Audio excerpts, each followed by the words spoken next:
Le coût d'une infrastructure collective peut être élevé malgré la prime Advenir accordée par l'État. Se pose alors la question du financement. Deux solutions sont possibles pour une copropriété.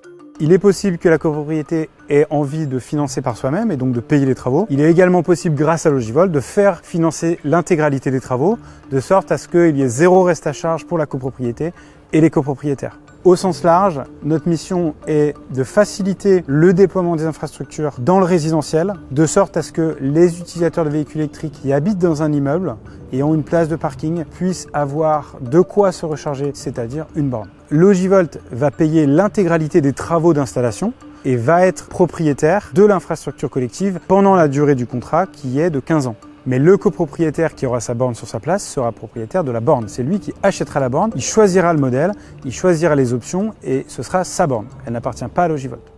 Mais concrètement, que paye le copropriétaire ? En théorie, dans le cas d'une infrastructure collective, le copropriétaire qui installe une borne dans son parking doit payer un droit à l'opérateur pour se raccorder. Le montant de ce droit de connexion dépend de plusieurs variables liées au coût total de l'infrastructure, à la puissance du réseau et au nombre de bornes raccordables. Il est payé par le copropriétaire à l'opérateur, ici Ampérus, qui le restitue à Logivolt.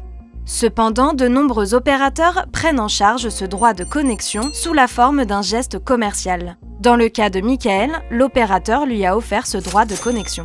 Sur l'infrastructure, non, j'ai rien payé. J'ai juste payé ma borne. Donc là, j'ai déboursé 1 100 €. Et ensuite, en crédit d'impôt, je dois récupérer 500 €. Donc ça sera sur ma déclaration 2025 où je vais récupérer en fait.